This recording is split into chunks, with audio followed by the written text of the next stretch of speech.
There we go.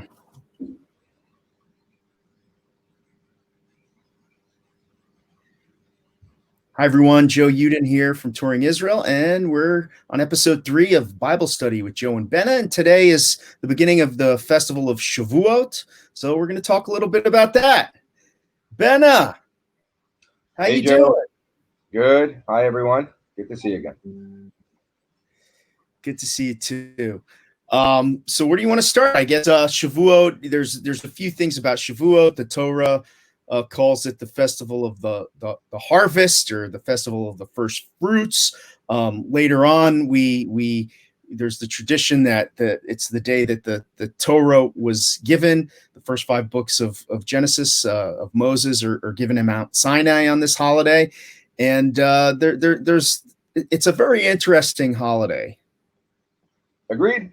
We have, I think you touched on the 2 most important components that Shavuot carry: the harvest, the agricultural celebration, and the Jewish holidays and the Jewish calendar as a whole is an agricultural calendar, especially the old Jewish calendar, the one that actually had to be physically declared when we physically, or the sages, the rabbis, the elders, whoever in whichever generation it was, had to determine when does the month end and then the next one begins, and will it be a leap year or not, and to determine if the year is about to be leaped or not, will we have, if you will, 2 Adar, will we have 2 marches? Well, in order to determine that, the heads of the Jewish courts at the time had to go out to the field, measure the height of the barley, check the type of color that it has, and so on, to see if it will be ready on time for Passover, to be considered in spring mode. But of course, the celebration itself only comes during the harvest. And if anyone's been in their vehicles driving around these days, I'm sure you've noticed big bales of wheat and barley in the fields. Right. And so first and foremost, we have here an agricultural celebration. This is something that we are celebrating. The fruition of the winter season is now over, and summer is about to start, and we're moving to harvest. And at the same exact time, we're having another celebration just as important. And this one is talking about the fact, and we can hear it in the name Shavuot. The word Shavuot in Hebrew means a week, and Shavuot is the plural version of that. So we have now finished 7 weeks. Again, that number is 7, and 7 times 7 is 49. And on the 50th day, and here comes your translation into the name Shavuot in other languages, primarily in English, but not only. When we say Pentecost, of course, Penta is not a word in English. And here we have just finished counting those days. And what is happening in this major event? The Israelites are receiving the Torah on Mount Sinai 50 days after the Exodus. So 2 major celebrations, and I think the 2 main themes that Shavuot is talking about. And the other beautiful thing is the book that we are reading from on that special celebration. Right. And before we get into that, of course, you were talking about whether there should be a leap month or not. So in the Hebrew calendar, it's a solar lunar mix. It's really, it starts off as a lunar calendar with 28-day months, and then to catch up with the solar calendar every several years, we put in a 3-week leap month. And of course, it depends on the celestial movements and so on and so forth.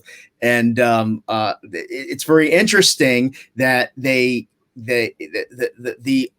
old ancient yearly cycle was lunar, but the ancient Jews, Hebrews, had enough sense that they knew that if you want these festivals of the harvest and other agricultural festivals to occur at the right time, that you had to make up for that solar cycle as well. So that was interesting. I also find it, this whole idea of having a festival of the harvest and then the giving of the Torah, that I think the reason that they're both together is, well, the as the Torah states in the beginning, the harvest festival was when the ancient Israelites inhabited the land of Israel.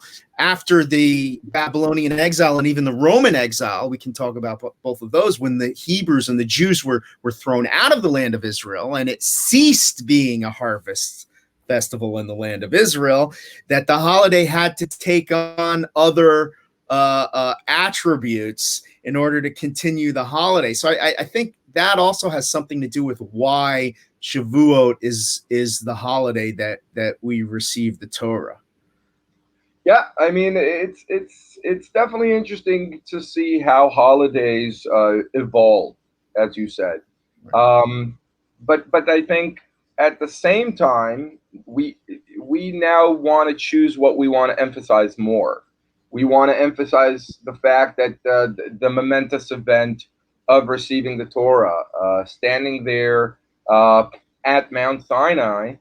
This connects to our last week Bible study. I as I'm going through information about the moment on Mount Sinai, and of course it's a celebratory occasion, but at the same time we should also remember there were issues immediately at that moment of receiving the Torah. So at that highest stage of spiritual status, the 50 days that have passed were the 50 days that we have actually cleansed ourselves. We still do this today when we're counting the Omer and we're mourning and so on, but then we also cleansed ourselves on the occasion of receiving the Torah. We had to be prepared for it. And as we all know, it ended up with a confusion yet again about counting the days, and a golden calf that shows up, and Moses smashing the famous tablets and so on. And as I'm going through this information, the parallel that I found that I thought was very interesting is to what we talked about last week, is to the returning to a primordial state of prior to eating from the tree of knowledge, good and evil, and that's where we are for a moment there on Mount Sinai. But of course, it seems to be unable to be sustained. So perhaps we want to always keep the two frequencies working at the same time. We have the let's call it super spiritual, right? Receiving a Torah that is coming directly from God. In fact, the two first commandments, as we know, are at a special state, and we actually talked about it a little last week as well. But then there's also the much more physical, and that physical in itself carries very, very powerful properties, because when we are actually determining that the year is about to be leaped, that gives certain powers to people in a way, just like God determines that the sun will rise and the sun will set. Well, people have the power to determine the calendar, and the fact that we have 12 months, 12 lunar months. If we just go directly by the month, we'll have something of a Muslim calendar situation, where Ramadan, that we're also just celebrating, the end of Ramadan, and Eid al-Fitr, which was the 3-day celebration, just ended 2 days ago, coincidentally. And this is coincidentally because Ramadan could fall one year in May and another year in March, because the month actually traveled where, well, the Jewish month will not travel. Right, because we have that leap month that I talked about, whereas exactly. There's strictly a lunar calendar. The year, just want to complete that. Even before the year was leaped, we wanted to make sure that Passover falls in spring, right? Because we say on Passover that it falls in spring, and that's why this decision had to be made a month prior. And by the way, Christianity does the same thing as well. The only Christian holiday that must fall in spring is Easter. Right. Maybe if we'll still be here next Easter, we can talk more about calendar. That deserves at the very least an hour. Right. Well, of course, Easter is based on the Last Supper, which was the Seder, which is Passover, so it must be aligned with that. You made an interesting note there. Before we dive into Ruth, I just want to point out that even up until the Second Temple period, we're talking about, the 5th or 6th century, BCE through the first century CE, the Jews, the Jewish leaders couldn't decide on when Shavuot takes place. There was a difference of a day, whether you were the rabbis, the Pharisees, the sages, or the Sadducees, the priests in the temple. There was a day difference how they interpreted the Torah, and for instance, or the Talmud, which the Sadducees didn't believe in. So you're talking about control of the calendar. This was used to gain power. You know, if you're not celebrating the sacrifices and the giving of the Torah on the right day, you know,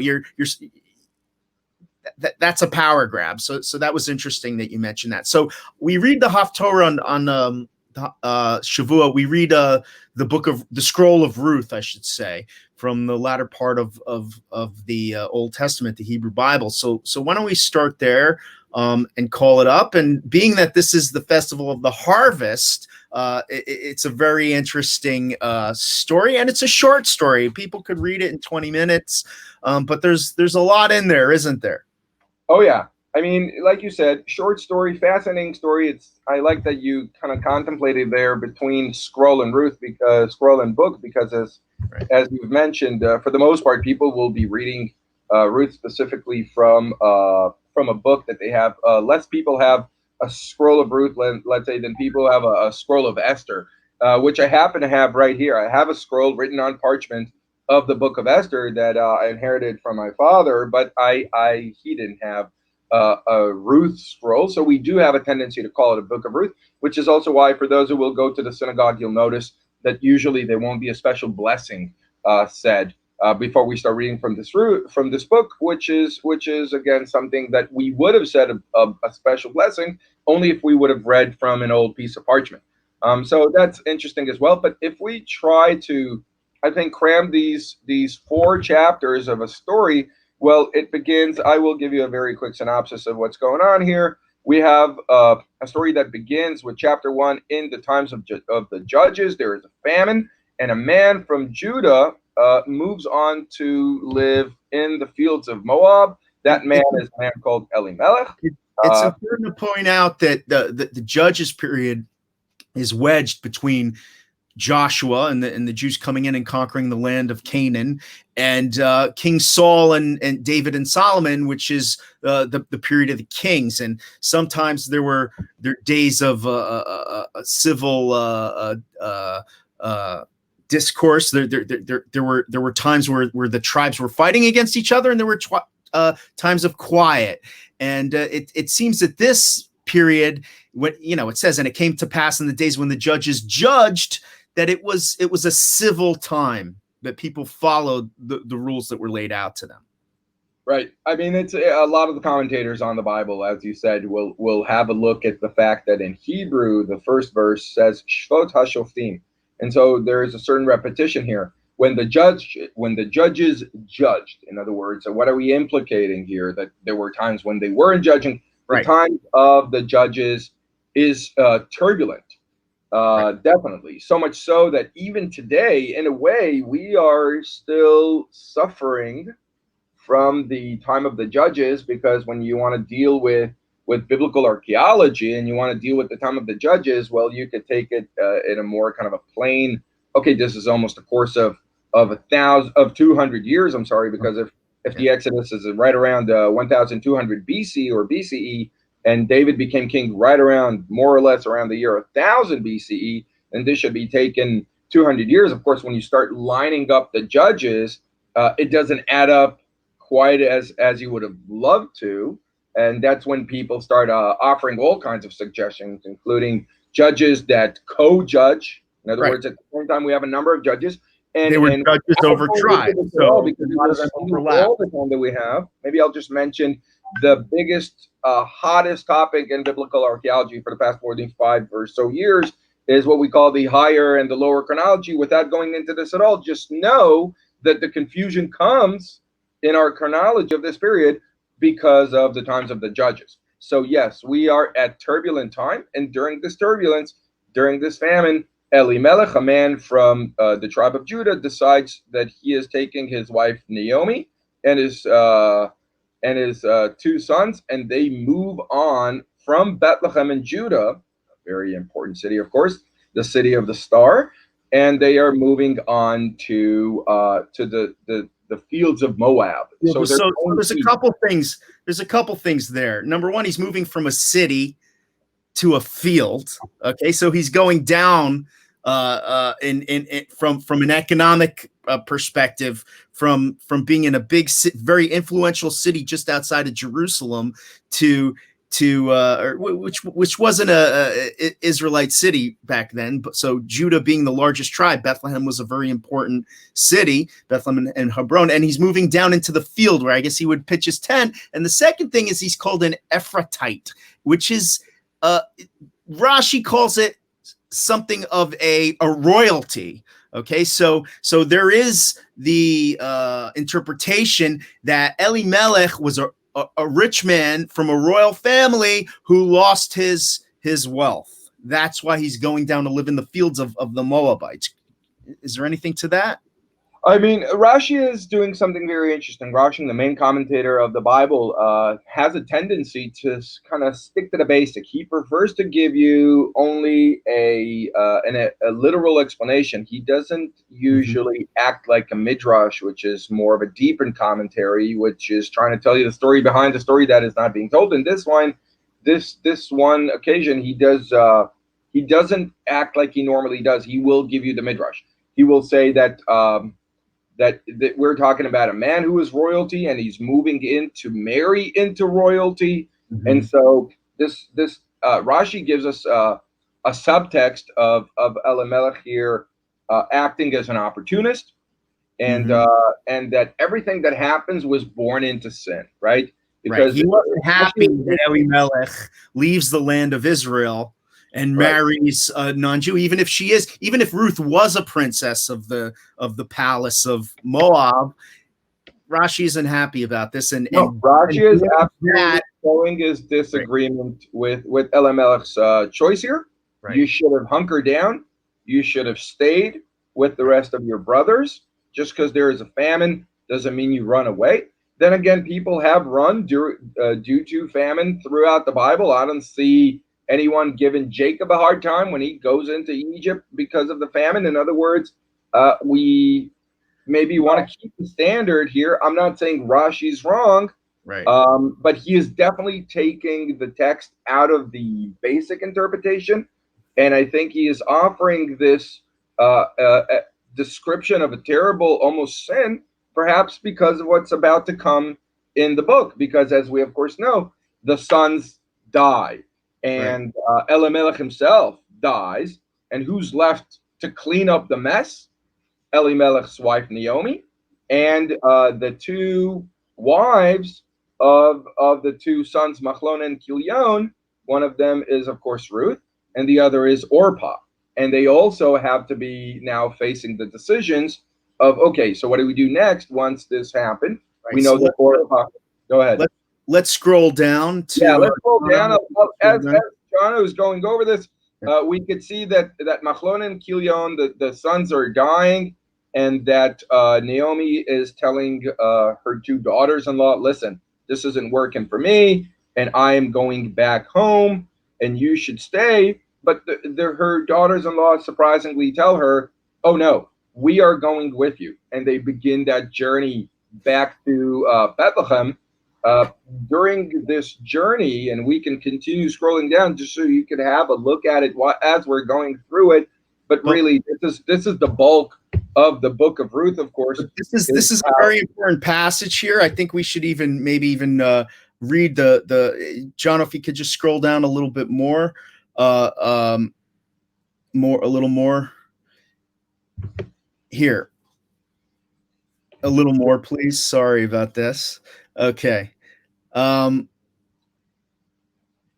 Entreat me not to leave thee and to return from following after thee, for whither thou goest, I will go, and where thou lodgest, I will lodge. Thy people shall be my people, and thy God, my God. Where thou diest, will I die, and there will there will I be buried. The Lord do so to me, and more also, if aught but death part thee and me. So Ruth is basically throwing herself in with the Jewish people. She's saying to Naomi, and I say Jewish people because this Naomi is, and Boaz later, they're the tribe of Judah. They are the Jews. Okay, so Ruth is throwing herself into the lot of the Jewish people, and there's a lot of interpretation here by the Jewish sages saying that Ruth is actually converting to Judaism. Right. This is what's happening here. The commentators again will basically describe to us how what we're actually seeing here is a discussion between Ruth and Naomi is starting to throw it at Ruth and let her know, hey, guess what? We have this law, and we have even burials are done differently. And she says, oh, where you die, I die. And in other words, this is all part of the banter. Because we must understand at this point, Orpah, the wife of Chilion, has actually left, accepted Naomi's recommendation, and she said to her, listen, go back to your family. I got nothing to offer you here. And Ruth decides to stick with her. And of course, this becomes one of the main moments where we actually extrapolate the commandments that are, or the traditions that are relevant around the idea of conversion, are actually coming from the story of Ruth and Naomi, if you will. If you go through Orthodox conversion today, it involves a certain level of discouragement. You don't want to do this to yourself. There's a lot of commandments. There's a lot of this. There's a lot of that. As you read in the big, or you listen to in the Big Lebowski, Judaism is not a membership in the library. You can just return the card. It's forever. Right. And here you have Naomi trying to talk Ruth out of it. And that's exactly what you're supposed to do. When you want to convert to Judaism, you go to the rabbi and say you want to convert, and the rabbi says no and slams the door. And you have to come back 3 times before the rabbi will say, okay, come, let's learn a little bit about what is Judaism. Naomi does the same thing. She tries to talk Ruth out of it. And then when Ruth says, where you die, I will die, Naomi stops talking to her and just turns around and walks away. But Ruth follows her back into the land of Israel. Again, like I said, it's amazing because I read Maimonides about how conversion must be done. And and at some point, Maimonides actually says also, and of course, it's all the other commentators as well, once you've scared off the people, if they're still here, and they're okay with it, you don't need to continue going at him. This is not a dog with a bone. This is okay. You've told him, and then you're done. Why? Because exactly what happens in verse 18. That in other words, she stopped talking on to her. If they're going through the motions, if they are trying to go with the conversion, once the decision is made, once you're walking the path, you got to stop discouraging that person. So really, conversion, even today, finds the seed in the story of the Book of Ruth, because we see, if you will, almost a manual, an operation manual towards conversion, and that's basically what's happening here. This is, of course, not so simple today. You can't just say, hey, I'm like Ruth. I'll bury like the Jews. I'll do whatever the Jews do. And by the way, she swears. Okay. The words in verse 17, Koyaseli Adonai ve'koyosif, or in English, the Lord do so to me and more also. These are the words that are used to describe a covenant. So she is swearing, she is putting her life on the line and saying, this is what I want to do, and I swear on my life that I'm not changing my mind about it. So and it's interesting, when they come into the land, they're welcomed by everyone in the city. They line up and they heap praise on Naomi.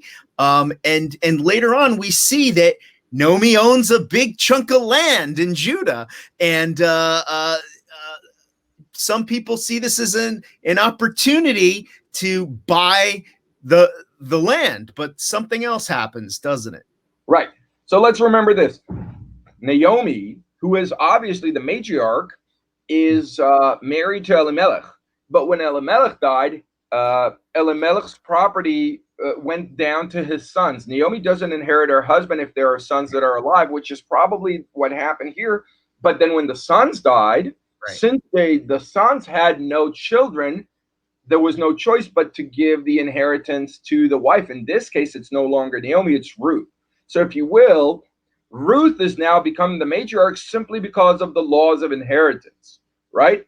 And Naomi, if you will, is not really part of the picture, although theoretically, by the way, Naomi could also remarried, get remarried. But what's the status on the land that was owned by Elimelech? They're coming back to Bethlehem, and now, if Ruth will get married, whoever marries Ruth gets Elimelech's land. Right. And so, of course, everyone's going to want to marry Ruth. Right. Right. Back then, you could marry more than one woman. And Naomi prepares her for this, saying, you know, all the young guys are going to be after you, and you're going to be in demand.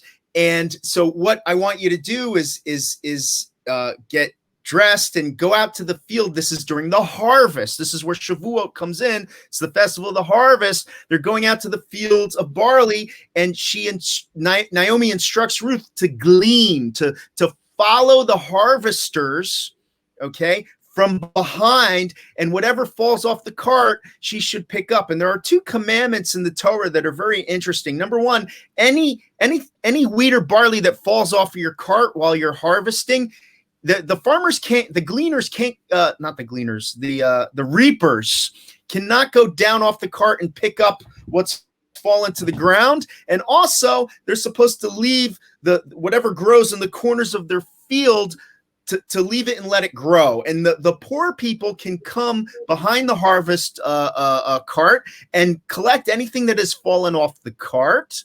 Correct. And they could also take from the corners of the field. So this is for the poor people to collect. It's called gleaning. And Naomi instructs Ruth to go out into the field and glean. And of course, Ruth goes out and she gleans behind Boaz. And Boaz says, wow, who is this fair maiden? And he's told by his reapers that it's Ruth and their cousins, right? Ruth and Boaz are cousins, and Boaz starts throwing stuff off the cart for her to pick up. Why don't you pick it up from here and tell us a little bit about that? So the three main field related commandments, like you said, gleaning is the most famous one. We have leket, shichicha, and peah. Leket is the gleaning.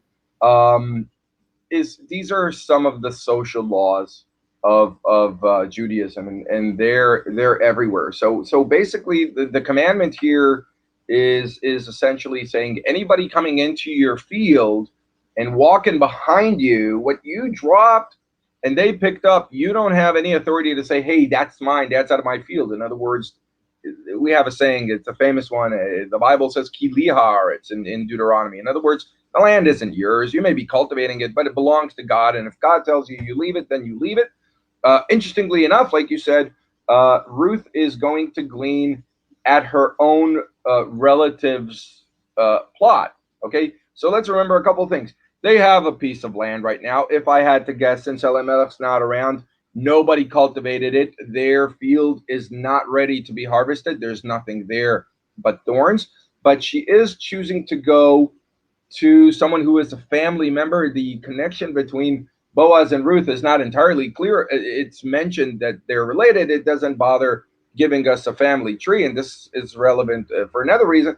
But in any event, the it moment they're kin anyway. Ruth's husband, exactly, they're kin. What does that suggest? We don't know. It also says that there are other characters in the Book of Ruth that are also close to her, and perhaps maybe if we go directly into that. Okay, so we have fascinating social laws, and I think we see this across. We also have social laws going as far as actually eventually losing certain rights over the land, and it's, by the way, happening on Shavuot. Not every year, but every 50 years, we see a concept of Shemitah, which means that all bets are off and so on. So these are all manifestations of the social side. And if you ever want to discuss, is the Torah socialistic or capitalistic, these are definitely the kind of commandments that we will have to start putting in the various groups and decide what we see more of. But in order maybe just to kind of rush through it, let's get to the point where Boaz, as you said, is meeting with So so let's Ruth. go to chapter 2. Let's go to Okay. chapter 2. And basically Ruth comes home to Naomi with a whole lot of food. And Naomi's like, "Well, where'd you get all this?" And she said, Boaz. And Naomi immediately realizes that Boaz has taken a liking to her. And he tells her to dress up and wash herself or purify herself, and to put on perfume or anoint herself, and then to go out to Boaz again. But don't start talking to the young guys, and all the young guys are going to be after you. Stay away from them. Okay, don't go after the rich guys. Don't go after the good-looking guys. Don't go after the young guys. Stay behind Boaz. And when you're done for the day, and Boaz is working, separating the wheat from the chaff on the threshing floor, and when he's done and he's eaten and he's drank and he's merry, is the word that the Bible uses, that she should lie at his feet. And I find that interesting. So what's going on here is Ruth is this eligible woman. She has a large inheritance. All the young, rich, powerful guys are going to be after her. But Naomi's saying, no, stay with the family. Boaz is a good guy who is an honorable man and who obeys God's laws. And not after he's drinking and eating, don't sleep with him. You lie at his feet. Maybe give him a foot massage. And anyone who's seen Pulp Fiction with talking John Travolta's character talking to Jules, a foot massage has some connotations there. So she lies at his feet, maybe gives him a foot massage. She doesn't sleep with him. That's the point of the story. In the morning, Boaz realizes that Ruth is a virtuous woman. He calls her a maiden of Judah, from a good family, and he brings her to the gate of the city, where he brings in the person who's a closer relative of Ruth. So there's a law in Judaism: if the son dies, if the father dies, the closest relative, who's the male, is supposed to marry the widow, isn't it? Is that what's going on here? It is exactly what's going on, and you've described it beautifully. We have here Ruth coming over to Boaz, not sleeping with him, but definitely showing interest. And Boaz the next day going over to the elders at her city at the city gate, and essentially arranges a very quick opportunity for the person who is also related, and perhaps not perhaps, but definitely closer in the bloodline than Boaz is, to have an opportunity to do what we call in Hebrew ligol. To do the right thing, to do the right thing. Exactly. The word here, the commandment that we're thinking about in Hebrew is called yibum. The source of the word is not entirely clear, but it essentially means that if someone is married and that somebody dies before he manages to have children with his wife, then the wife, if there is a younger brother who hasn't married yet, if he's married, he's not obligated, but if he hasn't married yet, he is obligated to marry his older brother's wife. Of course, remember, in a patriarchal society, a widow is in the worst of conditions. And so, again, you want to talk about social laws. This is a very social law again. And Boaz likes her. He wants to, but he has to give the opportunity to whoever's closer in line. And initially, that someone, by the way, at the gate, knowing that he is about to win all that money, he says, I will do that, Geula. I will take that woman. And he reminds him, it's not just a field that you're getting. You're getting the whole field. You're getting here Ruth, and you're getting here Naomi. And of course, their son has to be part of the husband who died in his name. So it wouldn't be his son. It would be the son of Naomi's family. So what does happen, what we do see in the fourth chapter, in the last chapter, is that in this discussion in the gate, initially the Goel, whoever he is, maybe his name is Tov, it's not entirely clear, initially says yes, and then he backs away from it. And then, like you said, there's a number of reasons why. Perhaps his son is one reason. the commentators also say, you know what, maybe it's his wife. I mean, what are you going to do? You're just going to show up home and you say, hey, honey, we just inherit all this land. By the way, meet my other wife and my new mother-in-law, right? Right. Right. Basically, not even. And, Right. and all of a sudden he's like thinking it through and he says, you know what, I'm not going to do it. And then Boaz steps up and says, well, I will. And very quickly we have a story of what happens next, of course, with the children that are coming. And maybe because I think I don't want to go too long with this, but maybe what we can do is connect what we just talked about here now with the very, very last words of the Book of Ruth. So we basically have the very last verses are talking about, here we are, the Jono's bringing up the description of the children that Boaz are going to have with Ruth. And you can see, by the way, that Naomi is still in the picture at verse 16. You could see that Naomi is becoming the babysitter. You know, that's the grandma biblical description job, I guess, already, to watch over the children of their children, of course. And so Naomi is around, and she is the maiden or the babysitter that's with them. The nanny is the word I'm looking for. And then the child is called Ovad, and immediately at verse 18, we go back to the story of Peretz. Peretz is the father of Chetzron, but Peretz's father is Judah, and Judah in the Bible had three sons as well, and his eldest married a woman. She was, by the way, a Canaanite. You want to talk about marrying non-Jewish and the results of that?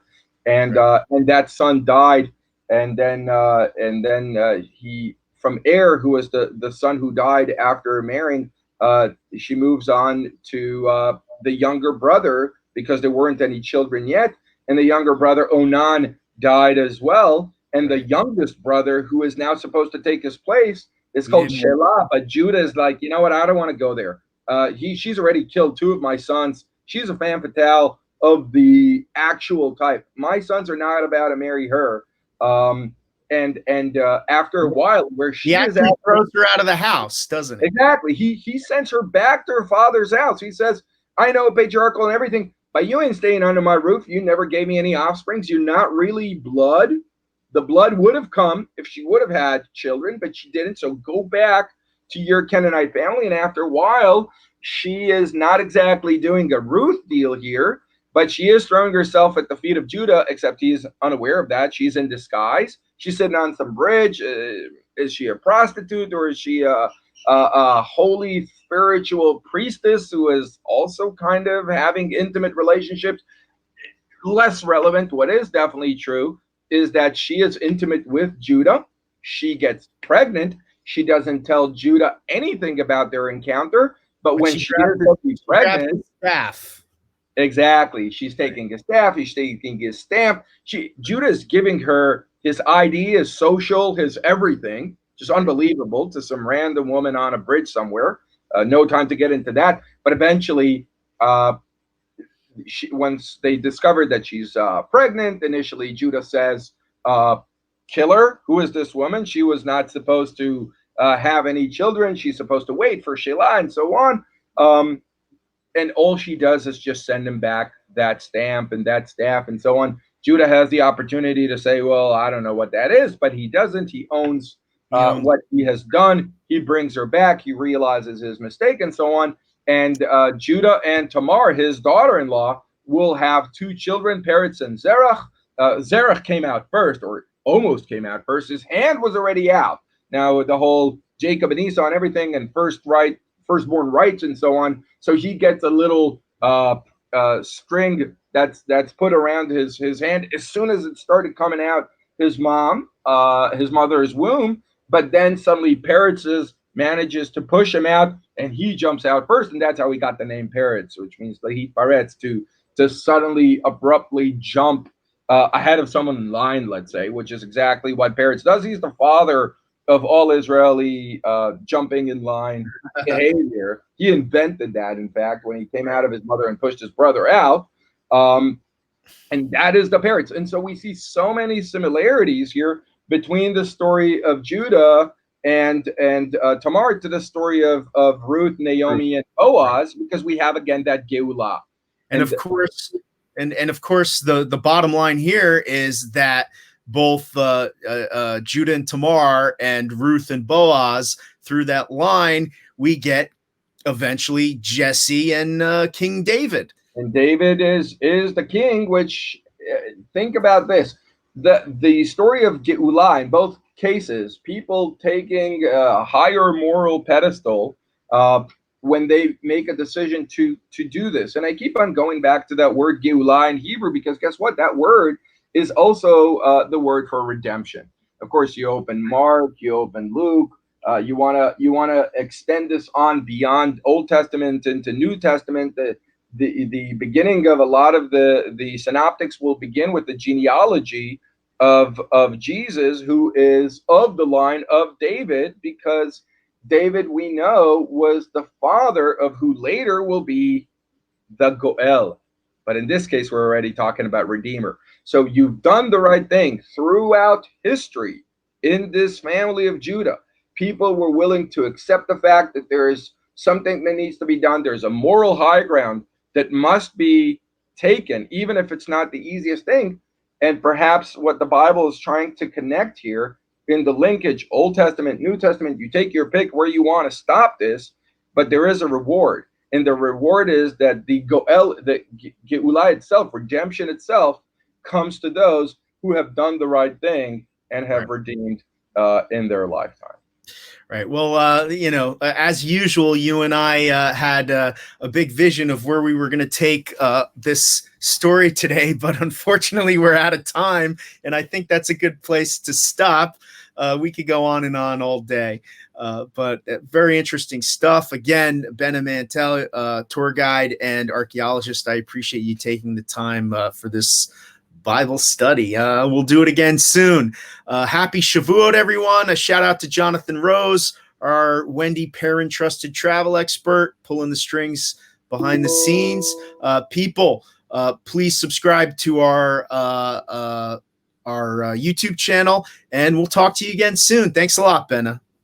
Chag Sameach. Chag Sameach.